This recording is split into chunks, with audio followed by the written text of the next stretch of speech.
Hi, and welcome to Argentina's most popular glacier.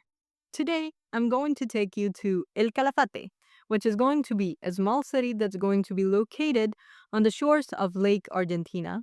And this city is going to be the gateway to Los Glaciares National Park and, of course, the famous Perito Moreno Glacier. El Calafate was originally populated by indigenous groups who knew this area as Quehec Aike, which means a stop with the deposit of artifacts and human goods. However, the official founding of the city is going to be relatively young compared to other Argentine cities, because this city was officially founded in 1927 with the aim of, again, consolidating the settlement of the region, and at that time, even though this was only a small village dedicated to sheep farming and wool production, over the passage of time, it started becoming one of the most important tourist centers in all of Patagonia. Today, the local economy is going to depend almost entirely on tourism, receiving thousands of visitors each year who will come in search of glaciers, mountains, and unique landscapes. The name of the city, Calafate, is going to come from a fruit that's called calafate. It's a typical Patagonian bush that will produce a dark blue fruit that looks similar to blueberries, but according to traditions, whoever eats calafate fruit will always return to Patagonia. So now you know, if you want to make sure you want to come back, try it either in jams, ice cream, or even liqueur, or the fruit itself. All of it, it's going to be a great way to learn more about Patagonia and the city. But well, the reality is that very few people come to the city for the fruit or for attractions in the city as such. This has become a must-see destination because from here is where you're going to visit one of the must-see destinations, and it's Perito Moreno Glacier, which is the favorite glacier for most travelers, and in this episode, I'm going to explain to you why. Calafate is going to be one of the cities that has the best infrastructure in all of the Argentine Patagonia. You'll here find an airport, you'll find many buses arriving from everywhere, there are also going to be many hotels. I arrived to Calafate in the airport because there are many flights from Aerolíneas Argentinas that are flying directly here. But here, unlike El Chaltén, you'll find a lot of tourism infrastructure. You'll find great hotels, you'll find great restaurants. The city itself is going to be very small and walkable. It has a main street that's called Avenida del Libertador. But here you'll find travel agencies, restaurants, souvenir shops, everything revolving around tourism. But as I told you, most people are only going to visit El Calafate to go to Glaciares National Park. Because in this area of Argentina, there are going to be many glaciers, and I'm going to let my guide properly explain all of the glaciers that there are and their specifications. Podemos destacar que dentro de este parque tenemos más de 800 glaciares protegidos, de los cuales vamos a destacar 4. 3 por sus dimensiones. El Viedma es el glaciar más grande dentro del Parque Nacional, en la zona norte. El Uppsala es el segundo más grande y el tercero más grande es el Perito Moreno, donde ustedes van a caminar. Esto estamos hablando de superficie, ¿sí? Pero el cuarto glaciar es el Espegasini. ¿Por qué lo menciono? Porque es el glaciar más alto dentro del Parque Nacional. De la superficie del lago, para que se hagan una idea, el Perito Moreno alcanza los picos más altos 60 metros de altura, pero el glaciar Espegasini alcanza 135 metros de altura, ¿sí? El doble básicamente y un poquito más que el Perito Moreno. Entonces, tenemos por ahí esta pregunta que les puedo dejar. El glaciar Perito Moreno no es el más grande en cuanto a superficie, no es el más alto, pero sí es el más famoso dentro del Parque Nacional. La primera es la facilidad de acceso. Desde el Calafate nos damos 80 kilómetros y estamos en el frente del glaciar. Esto alrededor del mundo no es usual, por lo cual lo hace algo único. Dentro del mismo Parque Nacional, para llegar al frente de los otros glaciares hay que tomar un barco, ¿sí? Entonces, bueno, esto ya lo hace algo único, la facilidad de acceso. Pero no solo eso, todos los glaciares de este parque nacional son templados, lo cual quiere decir que tienen agua. Ustedes van a ver agua en su superficie, van a ver algunas lagunas durante el mini trekking y también va a haber agua en estos glaciares entre el suelo y el hielo. Ese agua hace que los glaciares avancen más rápido, se muevan, se deslicen sobre la pendiente entre las montañas. ¿Qué pasa? En el caso del glaciar Perito Moreno, hasta el año 2020, era el único glaciar en el mundo que estaba en equilibrio. Entonces perdía y ganaba la misma cantidad de masa de hielo. Y en su zona central lograba un avance de 2 metros por día, lo cual, bueno, es un montón, dado que está frente a una península. Claramente iba a llegar un día que este glaciar se conectara a la península, creando un puente de hielo. Ese puente de hielo interrumpía la conexión entre el brazo rico, que es el agua que tienen a la izquierda, con el cuerpo principal del lago argentino. Entonces, si tenemos la conexión interrumpida, el nivel del agua del brazo rico iba a aumentar. Y bien, con este nuevo nivel de agua, ese nivel de agua justamente iba a generar presión debajo del puente. Que el puente formado iba a lucir una cosa así. Y luego de la presión del agua, iba a formar un arco de hielo. Y la ruptura de este arco de hielo es lo que hizo este glaciar tan famoso, lo que todos querían venir a ver. La última ruptura fue en el año 2018, que nadie la pudo ver porque fue a las 3 de la mañana, así que no había nadie dentro del Parque Nacional. Pero la ruptura anterior fue en el 2016. Y bueno, desde entonces no hemos tenido otro puente. Se cree que desde el año 2020 este glaciar lentamente ha comenzado a perder más cantidad de hielo de la que está ganando. Entonces el frente del glaciar va retrocediendo cada vez más. So now you know why Perito Moreno is the most popular glacier in Argentina. Not the highest, not the biggest, but the easiest to access. Perito Moreno Glacier is going to be named after Francisco Pascasio Moreno, a 19th century Argentine explorer that was known as Perito Moreno. And even though I talked a little bit more about him in depth in my Patagonia episode, basically he was key in the explorations of Patagonia and in the border disputes between Argentina and Chile, helping a large part of this region remain within the Argentine territory, and therefore, that's why this big glacier has his name. To visit this glacier, you should know that basically you have like two options. You can see it from the walkways, or you can literally walk on the glacier. Seeing it from the walkways is going to be very impressive. And these walkways are going to be made so that even people with disabilities like wheelchairs can access them, so everyone can do this, and I think everyone should do this. This is one of the must-dos if you're visiting. But if you want to walk on the glacier, you have to necessarily be under 65 years or over 10 years old. So here you're going to find some restrictions, and this is going to be especially useful if you're traveling with family because not everyone might be able to access it. In my case, when I was traveling, I visited with my entire family, and we had several people that were affected by this restriction. However, they didn't just stay in the walkways all day. They did take a tour that I would highly recommend for all of those who cannot access the other type of tour. And this one was called the Majo Spirit Trek. And this allowed them to enjoy some incredible views and also visit some of the other glaciers that my guide was mentioning before. Because this tour is going to start at Puerto de Punta Bandera, where you're going to bus the Cruz del Sur vessel.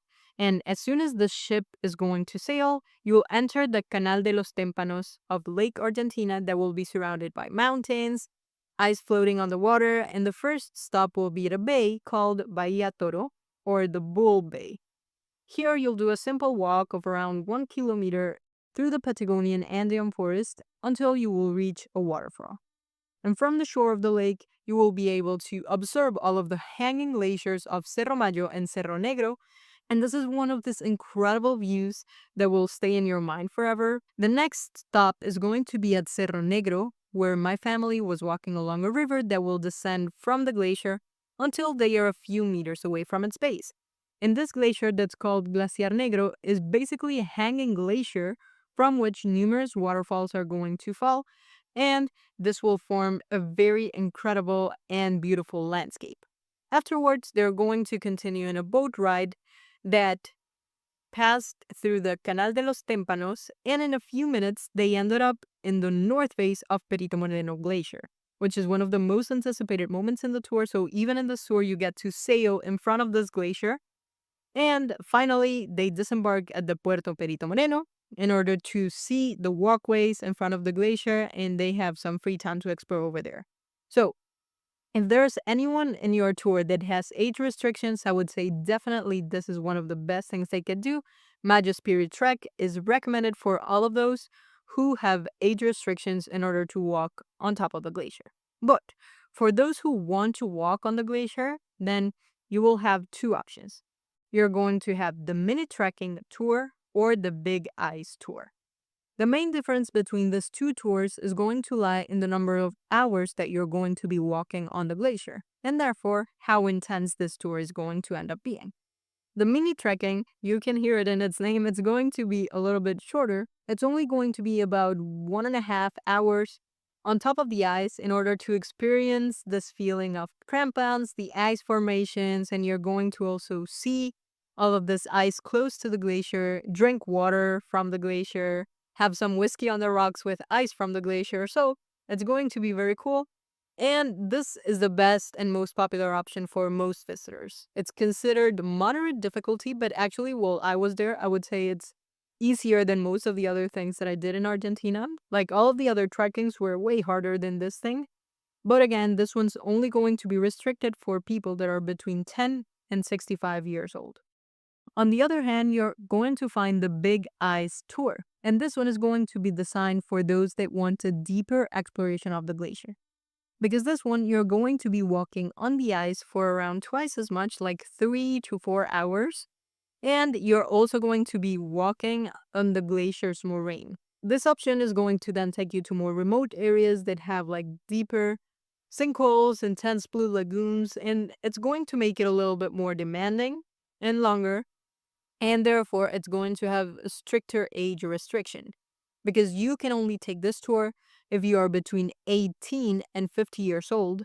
And of course, another important factor is that it will be way more expensive. So, although both tours are going to give you the opportunity to walk on the glacier, the mini trek is basically going to be shorter, cheaper, and easier, which is why I chose it. And I have to say that over here, one of the things that made it easier to decide for me was the price, because all of these tours are going to be very expensive. And I think this is due to, first, this is an amazing experience, but second, I think there's only one agency that's giving all of these tours. They're very good. They're called Hielo y Aventura.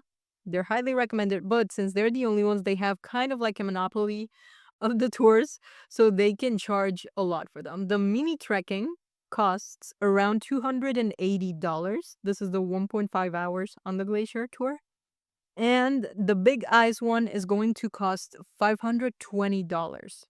This one's the 4 hours on the ice. So these prices are going to be based on the exchange rate for September 2025. It might change, but as you can see, this is going to be very expensive for like 2 or 4 hour tours on the ice, respectively. So just seeing the price and seeing the difference between 280 or 520, I decided to do the shorter tour. And still, I think it was highly, highly recommended. What I don't want you to consider is, oh, it's going to be too expensive, I shouldn't do it. No, this experience is going to be incredible. I think few places in the world can offer similar experience like this, walking on glaciers. I've only also done it on Iceland, but here it was incredibly fun. And I think the price is worth it. Whichever experience that you decide to take, you should do it because this is going to be a very beautiful landscape and scenery, and it will almost make you feel like you're in another planet. It's very exciting. And I would 100% recommend this tour. I loved it. If I go back to Argentina, I will repeat it.